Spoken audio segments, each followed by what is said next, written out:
10 US dollars. Tumi's case remains open, but a year later, the man she says raped her is still at large. Since South Africa's first democratic elections in 1994, lesbians have become more open about their sexuality, embracing rights enshrined in the country's constitution. But their communities have not always embraced them back. He said to me he's going to prove me that on that day, he's going to show me that I'm a woman, I'm not a guy, I can't date other women. To some men, Tumi and Millicent don't have rights. Their sexuality a crime punishable by violence, by rape, even death. Jonah Hull, AlJazeera, Johannesburg. France has begun its presidency of the G20 group of nations with a warning from the president, Nicolas Sarkozy. He said national interests must be put to one side if the organization is to succeed. Members of the G20 are starting a weekend of negotiations over so-called indicative guidelines. These are aimed at trying to signal the imbalances that might threaten individual economies and global stability. Since last year, the recovery has begun. It's faster than foreseen, but it's unequal. It's not sufficient enough to bring unemployment rates down. Coordination is, and we have to understand this, the only way we will be able to tackle unemployment. It's our only hope. There's no alternative choice. But China appears to be ignoring Sarkozy's call. It has rejected plans to use real exchange rates and currency reserves to measure global economic imbalances. And that's casting doubt over the ability of the G20 to reach agreement during the two-day meeting. Now, supporters of Haiti's former president, Jean-Bertrand Aristide, have taken to the streets in their thousands. They've been calling for his return from exile ahead of next month's runoff presidential vote, even as the two remaining candidates kick off their campaigns. Lucia Newman has more from Port-au-Prince. The image of Haiti's exiled president Jean-Bertrand Aristide watches over these workers as they fish out putrid sewer rubbish for $3 a day. When someone cares for you as Aristide has, it's normal for you to love him back the way we do. It's that devotion that brought out huge crowds in Port-au-Prince to demand the return of the former president who until last month had been barred from entering Haiti. It has been almost 7 years to the day since President Aristide was forced out of that presidential palace and into exile. Yet he remains undisputedly the most influential and popular political figure in this country. And even opponents concede that were he to return here tomorrow, he could mobilize tens of thousands of people out onto the street.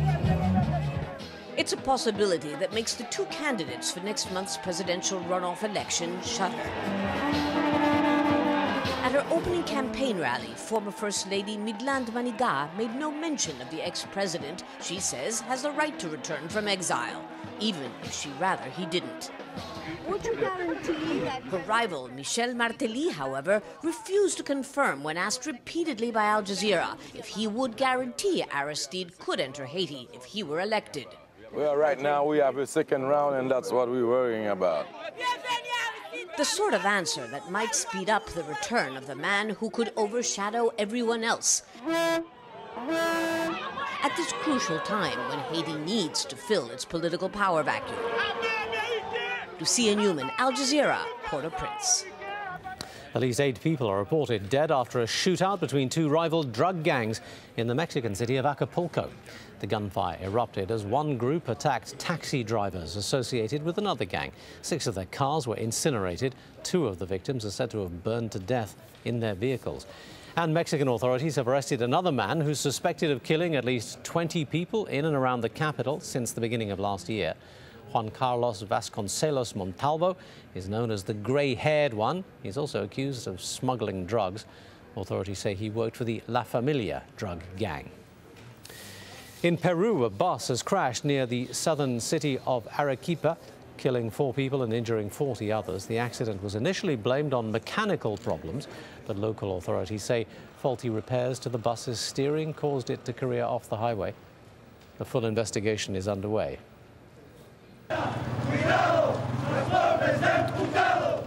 In Bolivia, protesters have been marching for a 4th straight day, complaining about rising food and transportation costs. Public support for President Morales has plummeted after he tried to remove the subsidies on gasoline, sugar and flour in December. Morales abandoned that effort in the face of the popular protests. Australia's Prime Minister Julia Gillard is trying to get backing in Parliament for a new tax that would be used to pay for the clean-up following last month's record floods. Gillard says the money is especially needed in the state of Queensland to get it back on track. Andrew Thomas takes a look at the economic impact this disaster has had. Back in business. A month after it was 3 metres underwater, Brisbane's produce market now up and running again. But some fruits are in much shorter supply than they were before. Banana plantations avoided the worst of the floods, only to be devastated by Cyclone Yasi. Queensland's agricultural businesses have taken a $500 million hit, a quarter of their annual income. Consumers affected too. Bananas in Australia have doubled in price. Tourism in Queensland's been hit too. Though most tourist areas were untouched, the worldwide perception was different and bookings have collapsed. It has reduced the business of tourism in Queensland after the floods. Before the cyclone, we estimated by as much as $500 million. That is money missing out of people's tills, out of the economy. But it's mining where the economic impact is most severe. Australia is the world's biggest coking coal exporter. Queensland's ports are operating again, but the majority of coal mines are still partly underwater. A $40 billion industry facing revenue drops of 20% and calling for a relaxation of environmental laws to fast-track their recovery. In Australia, in Queensland, you have to go to the environmental regulator, explain your situation, seek special approval to get rid of this water over and above their normal conditions. On world markets, short-term coking coal prices have leapt by a third. That will feed into steel prices, an impact on final goods worldwide.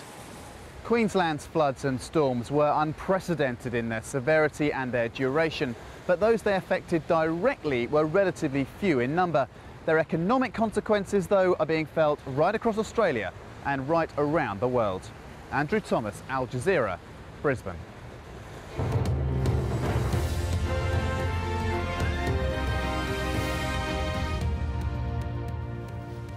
This is Al Jazeera, and these are the stories making the headlines. At least 70 people are now thought to have been killed during demonstrations across Libya. Security forces in the city of Benghazi and some other towns in the east are said to have left the streets. People have been calling for the leader Muammar Gaddafi to step down.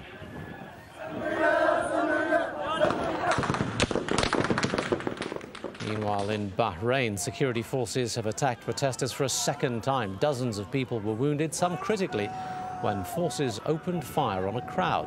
The ruling royal family has now called for dialogue and calm. I say calm down to the person who throws stones and to the person who shoots bullets. This doesn't serve anybody. Do you want to withdraw the security forces from the street?